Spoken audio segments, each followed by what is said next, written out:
बिस्मिल्लाहिर्रहमानिर्रहीम। अस्सलाम वालेकुम नाज़रीन, मैं हूँ आपका मेज़बान दानिश अंसारी और आप देख रहे हैं मेरा YouTube channel Danish Ansari official. नाज़रीन, आज हम बात करने वाले हैं मलिक महबूब साहब से, आप सबके फेवरेट हैं, मशहूर एस्ट्रोलॉजर हैं। अस्सलाम वालेकुम मलिक साहब, कैसे हैं आप? वालेकुम अस्सलाम, अल्लाह का करम है। आप बताएँ कैसे हैं दानिश भाई? अल्हम्दुलिल्लाह मलिक साहब, मैं भी ठीक हूँ। मलिक साहब, पीटीआई के लिए जो है वो परेशानियाँ खत्म नहीं हो रही। आज एक फैसला आया, मखसूस खसूसियतों के हवाले से तफसीली फैसला जारी किया गया। ज़ाहिर है ये फैसला ऑलरेडी आ चुका था, आज तफसीली फैसला जारी हुआ है जिसमें ये फैसला है वो हुकूमत के हक में सुनाया गया है। कई की जो मुश्किलात हैं वो कम नहीं हो पा रहे। ना इमरान खान साहब को कोई रिलीफ मिल रहा है, पार्टी के अंदर इख्तिलाफात चल रहे हैं।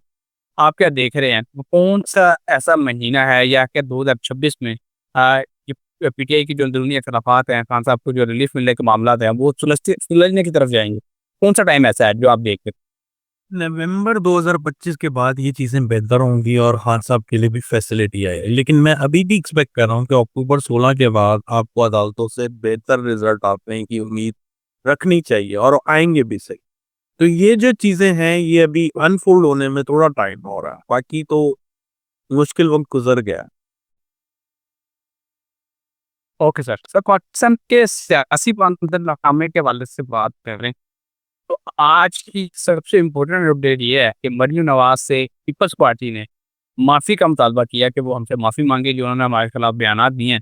लेकिन मरीम नवाज ने माफ़ी तो नहीं मांगी बल्कि मजीद विद पार्टी को तनकीद का निशाना बनाया। हुकूमत और उनकी जो सपोर्टिव जमात जो है, इत्तेहादी जमात जो है, उसके दरमियान दूरियां बढ़ती दिखाई दे रही हैं। क्या ये दूरियां जो है इस कदर बढ़ सकती हैं कि हुकूमत जो है वो गिर जाए? ऐसी कुछ चीज़ आपको दिखाई दे रही है? अभी नहीं, मुझे लग रहा है कि ये उस रास्ते पे चल पड़े हैं। होपफुली 5 टू 6 मंथ के बाद आपको इसका रिजल्ट नज़र आएगा जिसमें हुकूमत गिरती हुई नज़र आएगी। लेकिन फ़िलहाल हुकूमत के लिए परेशानियाँ पड़ेंगी। Okay sir. सर, ज़लज़ले जो हैं वो दोबारा से आ रही। आज से कुछ दिनों पहले कराची में ज़लज़ला आया और उससे जो है वो काफ़ी सारी जो वहाँ पे बिल्डिंग्स हैं वो मुतासिर हुई। आज इस्तांबुल में ज़लज़ला आया और काफ़ी सारी जो इमारतें हैं वो ज़मीन-बोस हो गई। इससे पहले लास्ट टाइम तुर्किया में जब ज़लज़ला आया था तो बहुत बड़े पैमाने पे लोगों का नुकसान हुआ, जानी और माली नुकसान हमने देखा। लेकिन आप आइंदा आने वाले दिनों में कोई ऐसा इलाका या ऐसा कोई टाइम देख रहे हैं, ऐसी ड्यूरेशन देख रहे हैं जिसमें खुदा ना खास्ता कुदरती आफ़ात से कोई नुकसान हो सकता है, ताकि लोग प्रिपेयर हो जाएँ ज़हनी तौर पे भी और वैसे भी, वो काइंडली बता दें। देखिए 16 अक्टूबर के बाद आप इन चीज़ों से ज़्यादा मुतासिर होंगे और स्पेसिफिकली वाटर, क्योंकि वाटर एलिमेंट 2 मेजर प्लैनेट से एफ़्लिक्ट हो जाएगा और उसकी वजह से पानी से रिलेटेड न्यूज़ आपको मिलना शुरू हो जाएँगे। बड़े-बड़े सुनामी, टाइफ़ॉन, बहुत कुछ। मतलब इसमें हरिकेन सीज़न भी होता है अमेरिका वाली साइड में, तो ये चीज़ें बहुत ज़्यादा बढ़ती हुई आपको 16 अक्टूबर के बाद नज़र आएँगी। Okay sir. सर, जौहरी मुआहदों की खिलाफ वर्जी पे यूरोपीय यूनियन और अमेरिका ने ईरान पे दोबारा जो है वो पाबंदियाँ आयद कर दी हैं। इस पाबंदी का आप नतीजा क्या देख रहे हैं? क्या ईरान दोबारा से उसी मुकाम पे आके खड़ा हो जाएगा, जहाँ पे वो आज से 10 साल पहले खड़ा था? या फिर ये सिर्फ़ आर्मी तौर पे पाबंदियाँ होंगी और जो ईरान के यूरोपीय ममालिक और अमेरिका के साथ मुआहदा दोबारा तय पाया जाएगा? इस साल में आपको ऐसा कोई मुआहदा होता दिखाई दे रहा है? मुझे इम्प्रूवमेंट का मुआयदा नज़र नहीं आता। मुझे ये मसले जो हैं बढ़ते हुए दिख रहे हैं।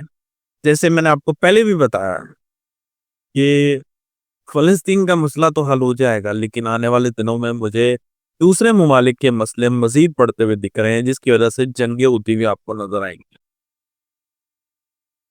Okay sir. सर, एक बड़ा इम्पोर्टेंट क्वेश्चन है, वो अमेरिका के हवाले से ही है। अमेरिका ने, मैंने आपको बताया था लास्ट वीडियो में, कि तमाम जर्नैल्स को मदऊ किया था अमेरिका में जहाँ पे भी उनके एम्बेसीज़ हैं पूरी दुनिया में, वहाँ से तमाम जर्नैल्स को बुलाया था और उन्होंने कहा था कि वो नए महाज़ की तैयारी करें। जबकि अब जो है उन्होंने मिज़ाइलों की पैदावार जो है वो 8 गुना ज़्यादा बढ़ा दी है। सर, जब भी इस तरह के इक़दामात उठाए जाते हैं तो उसका मतलब ये होता है कि कोई मुल्क किसी नए महाज़ की तरफ जा रहा है। क्या अमेरिका भी आइंदा आने वाले दिनों में कोई नया महाज की तरफ आपको जाता दिखाई दे रहा है? और अभी या नहीं ये कहा 2000 अभी नहीं 2026-27 के बाद ऐसे हालात हैं, लेकिन ऑफ़ कोर्स ये प्रिपरेशन हो रही है, तो लगेगा ज़रूर। सब आज आपकी एक प्रेडिक्शन है, आपका मैं ज़िक्र करूँगा, वो मुझे दुरुस्त साबित होती दिखाई दे रही है। आपने कहा था आज से तकरीबन 10-15 दिन पहले कि अमेरिका जो है वो अपनी भी फ़िक्र करे, अमेरिकी हुकूमत भी अपनी फ़िक्र करे, कि यहाँ पे कुछ मसाइल पैदा होते दिखाई दे रहे हैं। आज की बड़ी अपडेट ये है कि अमेरिका में शटडाउन हो गया है, गवर्नमेंट के लाखों मुलाजमीन जो है उनको घर भेज दिया गया है। इवन के जो फौज है उसको भी छुट्टी पर भेज दिया गया है। नासा उनका बड़ा अहम अदारा है। बड़े अरसे बाद, तवील अरसे बाद नासा को भी बंद किया गया है। और कहा जा रहा है कि जब भी ये शटडाउन होता है तो उसकी वजूहत में से बड़ी वजह ज़ाहिर है बजट की नामंजूरी होता है कि बजट नहीं मंजूर हो पाता। सर, आप ये बता दें कि आपने जो प्रेडिक्शन की थी, क्या ये उसी के ही चलते ये सारा कुछ हो रहा है? आपने बताया था कि कुछ प्लानिटरी पोजीशन अभी बनी हुई है कि अमेरिका के लिए भी आइंदा आने वाले दिनों में कुछ मसाइल हो सकते हैं। तो क्या ये इसी के चलते हो? बिल्कुल ये उसी की कड़ी है, और मैंने जैसे आपको बताया है कि जैसे ही सोलर इक्लिप्स गुजरा है उसके बाद से कहीं ना कहीं दुनिया के हर इलाकों में गवर्नमेंट को चैलेंजेस आते हुए नजर आ रहे हैं। इसमें ये भी है, अमेरिका के आने वाले दिनों में आपको मजीद ऐसी चीजें नजर आएंगी, और बड़ी बात नहीं है, लोग प्रोटेस्ट के लिए भी सड़कों पे नजर आएंगे। तो अमेरिका के हालात आने वाले दिनों में अच्छे नजर नहीं आ रहे। फाइनेंशियली डिस्टर्बेंस बहुत होगी, और ये जो शट डाउन हुआ है गवर्नमेंट का, ये जो लास्ट सोलर इक्लिप्स था उसी की कड़ी से हुआ है। और आपको दुनिया में बहुत से इलाकों में ऐसे हुकूमत के तख्ते उलटते हुए नजर आएंगे।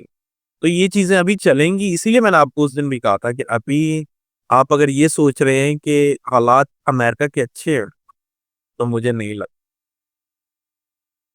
हो गया सर। सर, मडगास्कर में भी जो एहतजाज है वो शिद्दत अख्तियार कर गया, हालांकि वहाँ पे हुकूमत का तख्ता पलट चुका है। या फिर इस वक्त जिस हम वीडियो रिकॉर्ड कर रहे हैं वहाँ पे शदीद किस्म का एहतजाज जो है वो हो रहा है। सर, वो कौन से ऐसे इलाके हैं जहाँ पे आप देख रहे हैं आने आने वाले दिनों में मजीद जो है हुकूमतों के तख्ते जो हैं वो पलट सकते हैं? कौन से ऐसे इलाके हैं जो वनरेबल है? काइंडली बताइए। ईस्ट एंड वेस्ट, जो मैंने आपको पहले भी बताया है, ईस्ट और वेस्ट के ममालिक बहुत ज्यादा इन चीजों से इफेक्टेड होंगे आने वाले दिनों में। चाहे वो आपके जल्जले हों, सुनामी हो, गवर्नमेंट के इश्यूज हो, इन सब के अंदर ईस्ट और वेस्ट बहुत ज्यादा आपको नजर आएगा।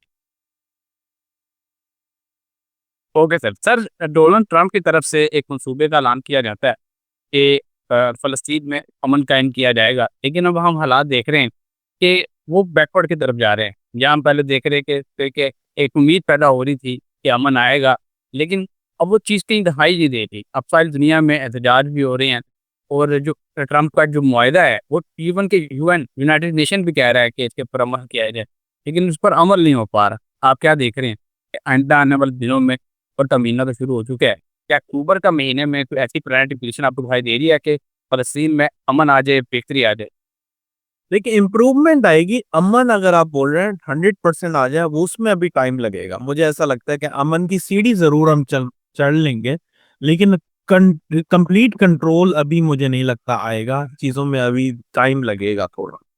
लेकिन फलस्तीन का मैं ऑलरेडी प्रिडिक्ट किया हुआ है, 2-3 महीने पहले बोला था कि फलस्तीन बहुत जल्दी बेहतरी की तरफ जाता हुआ नजर आएगा। अलबत्ता दुनिया बाकी अभी अनसेफ रहेगी अगले 6 महीने।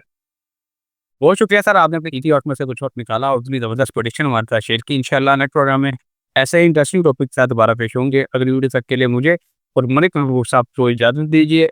अल्लाह।